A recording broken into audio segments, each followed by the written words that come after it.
Assalamualaikum warahmatullahi wabarakatuh. Perkenalkan, nama saya adalah Puspita dengan NIM 2313411108. Saya berasal dari Gizi tingkat 3A. Di sini saya akan mengumpulkan tugas video konseling gizi dengan dosen pengampu Pak Eri Firmando.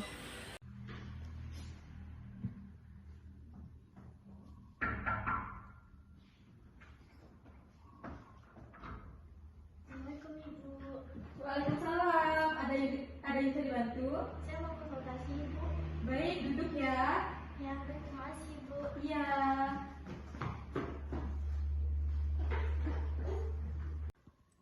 Halo Ibu, sebelumnya perkenalkan, nama saya adalah Puspita sebagai konsultasi gizi hari ini.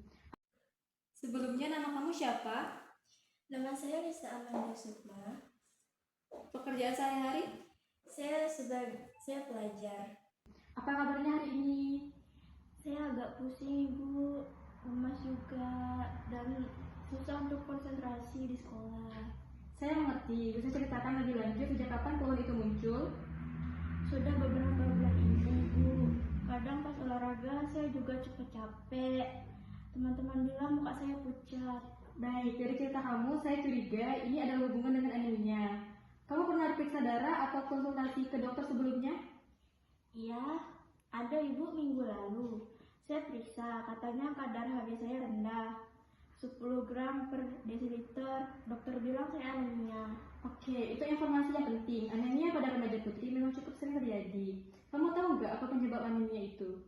Mungkin kurang makan ya Bu. Betul sekali, tapi anemia biasanya disebabkan oleh kekurangan zat besi. Apalagi pada remaja putri yang sedang menstruasi setiap bulan. Saat haid, tubuh kehilangan darah, sehingga kebutuhan zat besi meningkat.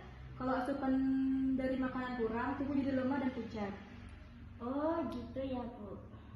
Jadi, gejala seperti cepat lelah, pusing, sesak, bahkan susah fokus belajar itu bisa disebabkan anemia. Kalau dibiarkan, prestasi belajar bisa menurun. Waduh, berarti saya harus lebih hati-hati ya? Betul, tapi jangan khawatir, anemia bisa diatasi dengan cara yang tepat. Kita mulai dari pola makan dulu ya.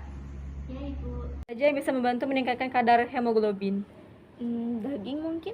Ya benar, daging merah seperti sapi, ayam, hati ayam, ikan, itu kaya zat besi. Selain itu ada sayuran hijau gelap seperti bayam, kangkung, brokoli, dan ada juga kacang-kacangan, tahu, dan tempe. Banyak ya. Tapi saya jarang makan hati ayam, soalnya nggak suka. Itu wajar sekali, nggak semua orang suka, tapi kamu bisa pilih sumber zat besi lain, misalnya daging sapi, ikan, atau bayam. Yang penting itu variasinya. Kalau susu gimana? Susu baik, tapi tidak tinggi zat besi. Justru sebaliknya, jangan minum susu bersamaan dengan makanan sumber zat besi. Karena kalsium bisa menghambat penyerapan zat besi. Lebih baik susu diminum di waktu yang berbeda. Oh, jadi harus dipisah ya? Betul. Selain itu, ada juga yang membantu penyerapan zat besi, yaitu vitamin C. Misalnya jeruk, jambu, tomat. Jadi kalau kamu makan sayur atau daging, tambahkan buah yang mengandung vitamin C ya. Jadi misalnya makan ayam plus sayur ditambah jus jeruk, itu bagus ya? Sangat bagus. Itu kombinasi yang sangat ideal. Nah, selain memilih makanan yang tepat, ada juga kebiasaan yang harus kamu kurangi. Kamu sering minum teh atau kopi nggak? Iya, hampir tiap hari saya minum teh Ibu. Nah, teh itu mengandung tanin yang bisa menghambat penyerapan zat besi. Jadi kalau bisa, hindari minum teh atau kopi setelah makan. Tunggu minimal 2 jam setelah makan ya. Wah, pantes ya. Selain makanan, remaja putri juga dianjurkan minum tablet tambah darah, minimal 1 kali dalam seminggu. Kamu pernah dapat tablet tambah darah itu dari sekolah nggak? Pernah, tapi saya jarang minum. Kadang juga, kadang males karena rasanya nggak enak. Saya paham betul gimana kamu. Banyak remaja putri merasa begitu, tapi coba pikir manfaatnya besar sekali.